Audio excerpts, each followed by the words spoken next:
So excited to share with you today. I am Lisa Tabaku. I'm the Director of Global Languages and Cultures Education here at the Center for Applied Linguistics. I'm mainly focused on dual language education, but that's not why I'm here today. I'm here to tell you a little background about why we're here and what this is part of. It's part of a bigger series called Cal Critical Conversations, Research to Policy. It's for stakeholders and decision makers in education. Our hope is to inform and shape policy through dialogue with key experts. For over a year now, language educators around the world have been struggling with the implications of COVID-19 for multilingual learners. For this reason, we have made digital equity the theme of the series for 2021. And today's session is going to be focused explicitly on teacher preparation and professional development in as it applies to digital equity. So without further ado, I am introducing my co-facilitator who is introducing our special guest. She really doesn't need any introduction. Esther DeYoung from the University of Florida, who is also a member of the Cal Board of Trustees. Esther? Thank you, Lisa, and thank you for that introduction. So we only have 30 minutes or less than that at this point. So we're going to focus on one key question today, and that is, what kind of teacher development is needed to prepare teachers to meet the new digital demand equitably and meaningfully so that all students can enjoy the benefits of technology-rich learning? We are delighted that Dr. Chris Leder, a teacher educator and professor at Boston University, is joining us today to engage us in a critical conversation. Welcome to Chris. How are you? I'm great. Hello from Massachusetts, and hello to all over the globe. Thank you for coming to take part of our conversation. Absolutely. Well, Chris, in reflecting on this key question that we're asking today, and based on your research and your own experiences, where should we begin this conversation? Well, right at the start of the pandemic, so I work a lot with practicing teachers and pre-service teachers. I love it. It's so great. And right at the start of the pandemic, I had a lot of teachers saying to me, things like, oh my God, I don't even know how to teach online. I've never used Zoom. Like, what is this? And it's like, well, if you've never had to teach online, if you've never had coursework on how to do that, of course you don't know how, right? And so one of the things that happened in spring 2020 is I think people were conflating online teaching with the COVID-19 pandemic teaching situation, right? And those two are actually really different situations. Online teaching is instruction that is planned from the onset to be delivered in an online format. Right. What happened in March and April 2020 in response to COVID-19, that was emergency remote teaching. Right. And for me, I didn't really understand the distinction until I started doing some reading of the literature, trying to make sense of the 2020 teaching landscape. And as I was talking to teachers, it became clear to me that teachers were facing two dilemmas in regard to instruction. One, not knowing how to do it online, and two, working under this emergency condition, which includes not just instructional considerations, but also the issues of access, safety, socio-emotional health, and well-being of the students. So one thing for those of you that are here, if thinking about this distinction is something new to you, my colleague Trey is going to drop a great resource into the chat that is useful for better understanding emergency remote teaching and online teaching, the distinction between the two. And I think when we think about the two, what's important to remember is that generally, many of the same pedagogical considerations for teaching in person, they also matter virtually, right? And so in moving into both emergency teaching situations or preparing for true online instruction where you're planning to do it online from the onset, I think there's a few considerations we can keep at the forefront. So the first is relationships and trust with students matter.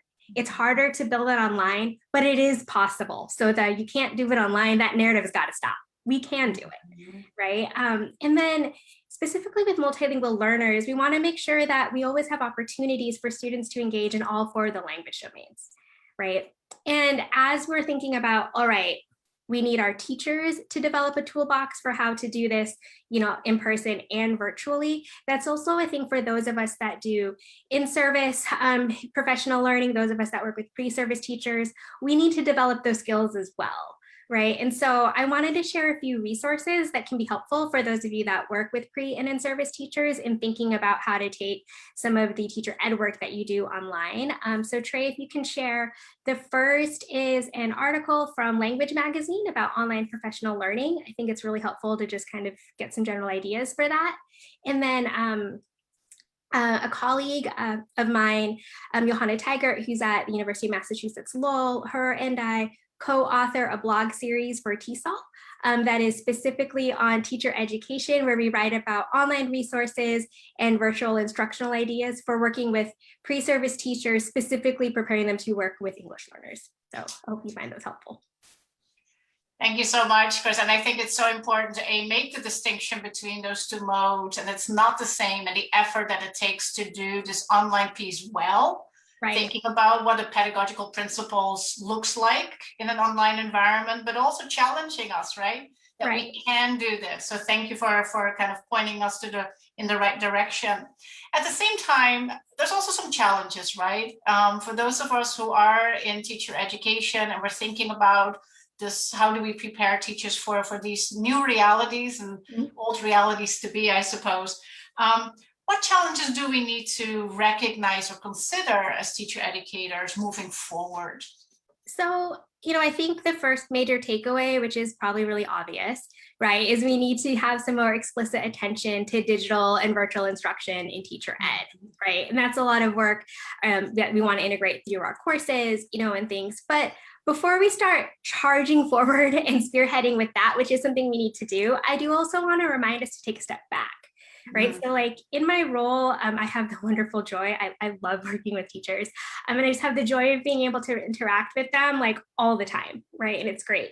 And at the start of the pandemic, as I mentioned earlier, there were a number of challenges that both pre and in-service teachers, were bringing forward. So of course, many of them were sharing, students don't have access to technology, or my students don't have Wi-Fi, or, my students have multiple siblings, and so it's challenging, for them to get online, things like that, right? Some of that did come up. There was also a lot of things that came up that were independent of access issues, right? Things like a lack of clear guidance on how the instructional needs of English learners should be met. Right. I also heard a number of ESL teachers telling me that they were being told, hey, we got to prioritize content over language, which I don't even know how you can do that. Right. But that was the messaging, that they were getting. And, one of my colleagues and I, my same colleague who I co-authored the TESOL blog with, we were starting to wonder, what else is happening, in regard to English learners and their instruction. And so we developed an online survey that we administered in June of last year. So right after the school year was ending, as there's still discussion around what's going to happen in the fall. I think summer 2020 was a summer we didn't really have. And so, one thing that was great, we distributed this survey nationally, and we had 175 teachers respond.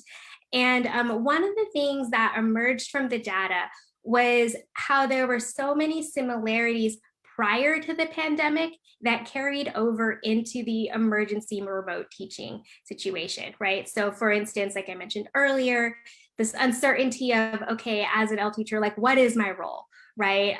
When am I supposed to work with my English learners? When or how am I supposed to co-teach, with my colleagues? Just some sorts of lack of clear understanding, things like that. Also similar, though, to challenges prior to the pandemic, the other thing we found in our survey data is that schools that already had systems in place for collaboration, for co-teaching, they had a much smoother transition when we had to move into emergency remote teaching, right? So you had some teachers who had to learn how to teach online while teaching online, and also how to better collaborate and coordinate, co-teach with their colleagues. And for other teachers, they already had those collaborative structures in place. So it was more about learning how to do online stuff together. So it looks like we lost Esther, and hopefully she'll come back. While we wait for her, I'll just continue and say, so while there is this challenge, oh, she's back. Great. So apologies, yeah, it just zoomed out. It happens, and we move on, just like in teaching. Absolutely. So, I was just saying, how similar to challenges that existed prior to the pandemic, strengths that some teacher teams might have had, like collaboration prior to the pandemic, those strengths carried teachers into emergency remote teaching. And so, for some teachers, they're learning how to teach online while teaching online, while also trying to figure out how to better collaborate and communicate, co-teach with colleagues. For other teachers, those collaborative structures were in place. And so it was more about learning how to do that online stuff together. But so while there's this challenge of reimagining teacher education that does more explicit work around infusing online instructional methods, I think we need to remember that many of the general challenges that we were already facing pre-pandemic, things like wanting content teachers to develop a deeper understanding about what it means to work with multilingual learners, or general need to focus more in teacher ed on skills for collaboration and co-teaching. I say all that because I just don't think we can move forward without considering the existing challenges, right? Because at the end of the day, no matter how robust our teacher education is around online instruction, if all teachers don't understand their role in supporting English learners and multilingual learners, and they haven't learned how to work together to do that, there's just no possible way we can move forward without equitable education. And so I would say, we need teachers across all subject areas to develop a deeper understanding of the civil rights of ELs and the instructional considerations for multilingual learners and what that means for them as teachers, both in person and remotely. For me, that's what digital equity means. And again, salt polish for jumping out there, but I think connecting those pieces and how important, even as teacher educators, right? We are sending our teacher candidates out into the real world, if you want to put it that way, right. And that those systems are so important to keep in place, and connecting what we do in our programs with those systems is so important. So those are some of the challenges as teacher educators should be thinking about, and the different roles that our teacher candidates have. So turning to our policy piece then, what would be your top policy recommendations be, Chris, as we think about teacher development and multilingual learners and digital equity? How did you know that was one of my favorite things to talk about? Oh, I just have to sense. Oh, well, I think some of the ideas that we were just discussing, really speak to the importance of recognizing the complex role that all teachers have, particularly in regard to working with multilingual learners. A couple of things come to mind. I think the first, really is this teacher ed programs, and that means pre-service teacher prep programs, as well as professional learning, that we do with in-service teachers, needs to work with teachers to better understand the conditions under which inequities arise in the first place. Because it's only, if we can't do that, then we can't have that robust focus on the online instruction and use of technology, right? And I think from a policy level, that can happen, or that can look a couple of different ways. I think about teacher professional standards and content teacher standards. I think we can have much more explicit language in there. One around, technology skills, right? I think about like standards in elementary for teaching reading, what you need to know about language development, what you need to know about teaching reading, what do we need to know about online instruction? That can go in there, as well. And then also more explicit language specifically around meeting the needs of multilingual learners generally, right? But then also specifically like with technology, as well. I can tell you from from some of my research, I've been looking at policies that different states have, and around like licensure and things like that. And one of the things that we've done in this project is we've also looked at the professional teaching standards for each state. It's a very cumbersome project to see, like what reference like is there, explicitly around teachers in meeting the needs of multilingual learners. And it's really disheartening to see how few mentions there are specifically about multilingual learners, or how states will sometimes couch, this thing of, like, teachers are responsible for meeting the needs of all learners. And then they'll have a parenthesis, that's like including English learners, students with disabilities, and like all of the things. And you're like, okay, but that's not really helpful or explicit, right? Like that all students should have equitable access. That's a baseline, like, duh, And so I think more explicit language around that is one thing. The other thing that I would say, which is very related, is, as teacher educators, I think we could do better at working with all teachers to see themselves as effective advocates and change agents for multilingual learners, right? So we talk a lot about instructional practices, and I think a lot of policy that does exist is often kind of treated like we give teachers these toolbox, right? And then they'll be good, like to go and work with multilingual learners. And we know that it's so much more complex than that, right? There's also a structural system that has set up the way that the classroom is going to be when you walk in, right? The policies, dictating who the students are in your classroom, that dictate what credentials you're supposed to have, that dictate what you're supposed to do or what students are legally entitled to. And so I think that, in addition to more explicit language in standards around instructional practices for English learners, I think more explicit language around like policy and civil rights, is also needed. Esther, you've written about like policy interpreters and policy implementers, right? Teachers as doing that. And I think teacher ed is definitely a space where we can work with pre and in-service teachers to do, to understand their role in that and what that means for them as in guiding their instructional decisions and their work with multilingual learners. I think I'll stop there. I think we're right on time for questions.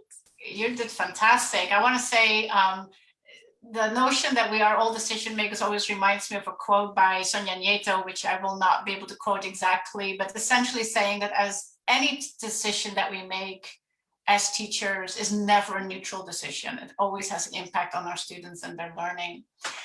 Thank you so much. Chris, I'm going to turn it over to Lisa, because Lisa's been monitoring what I can tell is an extraordinarily active chat, and she will take over the question and answer piece of this. Lisa. Great. Okay, so Chris, thanks so much. That was so enlightening and provided such good information from your personal experience as a teacher educator.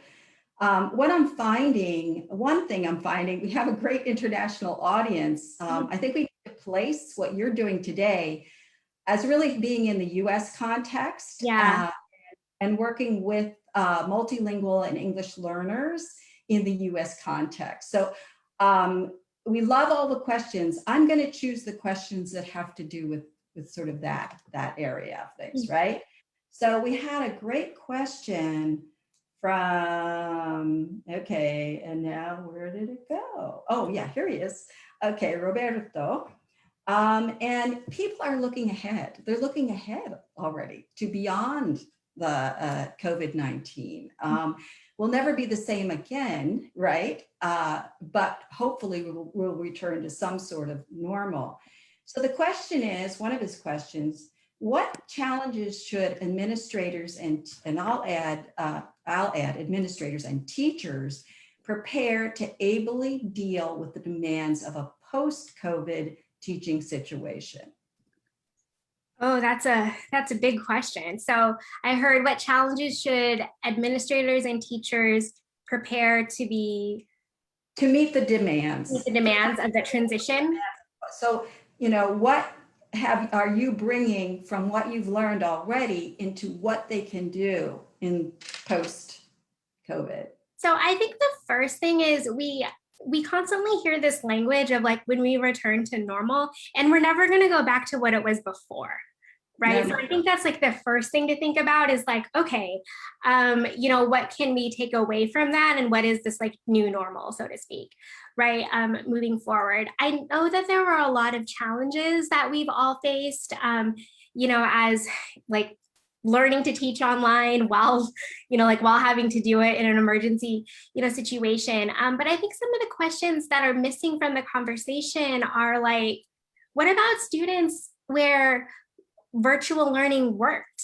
Like what can we take from that in taking things forward? I think about multilingual learners in particular who are a highly mobile population, right? Who their families might move a lot, or like they may be like moving. And I think there's pieces from the past year that we can use to inform how we think about working with highly mobile populations moving forward.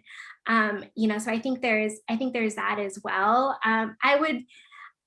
I would like really encourage folks to think about like, what are some things that worked and how can we bring that, like with us into the like as we move forward, not just thinking about like, all right, now we're in person and it's going to be, like good, smooth sailing moving forward. Right. So I think that's something that we really want to keep in mind. And especially for learners that, components of working from home worked, I think it's going to be a really abrupt transition for them to go back into, like an all day, like learning environment. And so, or an all day in person, learning environment. And so I think those are things that we aren't maybe talking about as much, that teachers and administrators, I'd encourage you to be thinking about that as you're thinking about moving forward. Laura said, when thinking about equity, I don't think anyone really wants to go back to exactly how things were before. Isn't that the case, right? There was another very interesting question I think we have time for. And that again, looking at what's happening now and what will happen in the future. From David, he says, one of the biggest issues in 2020 was assessment and credibility, reliability of assessment, especially when schools and educational stakeholders are used to traditional assessment modes. Mm-hmm. How do we get teachers ready for assessment in post-COVID times? Whew. You had to bring it in. You couldn't save that question for like the last session that was on assessment. I know. Well, a lot of them are international. No, I know. I'm just teasing. About foreign language teaching. I think that's right. We can't talk about instruction without also talking about assessment either.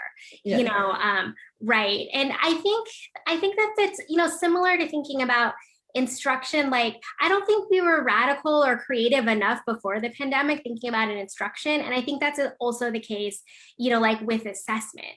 Right. And so like, absolutely, there was a lot of conversation around like, but we need, assessment to take place so we can monitor like the quote, like learning loss, and that narrative takes away from the, what can we learn from what's happened, right. To move us forward.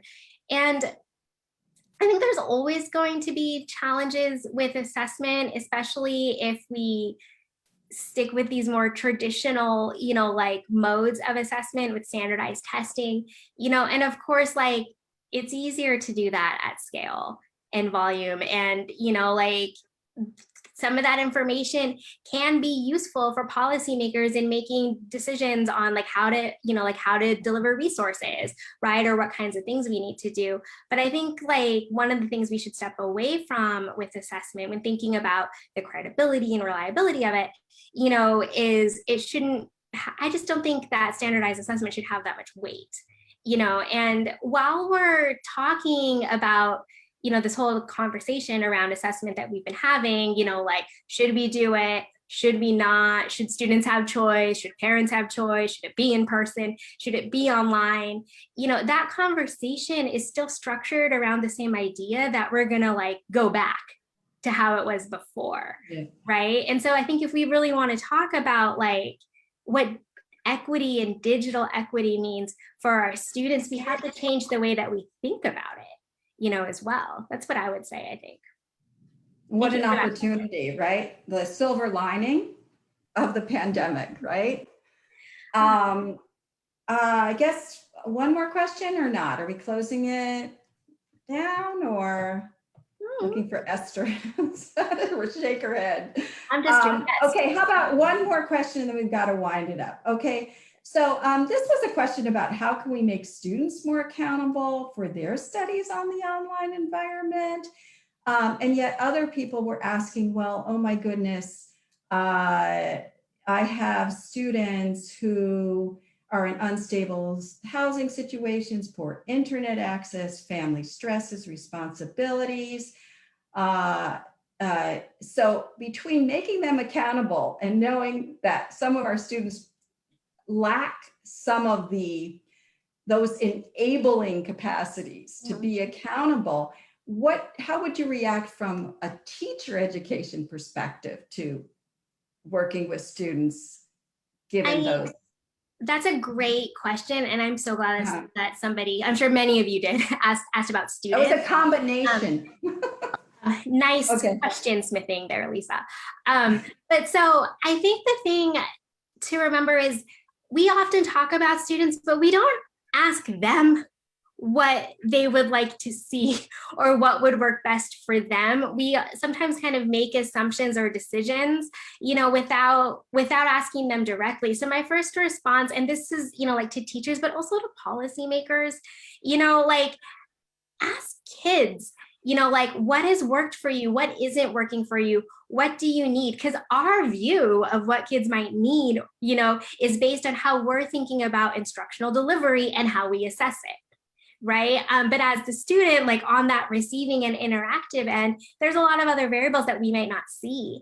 And so I think that's the first thing I would say is, is ask. It's unfortunate, I think, how many times I'm part of really great groups, and I'm so honored, to be part of conversations when we're talking about like new assessment development or teacher ed considerations, for new standards. I love being part of those spaces. I'm glad that I see more teachers in those spaces now, but we still don't ask students that, and ultimately all those decisions are for them. So that's how I would answer that. Okay, yes, thanks. Yeah, remembering the students have opinions too. Right. And we should value those opinions. Yeah. Okay, so I think we've come to the end of our session. It's 4:30. We promised you that we would just take a half hour of your valuable time.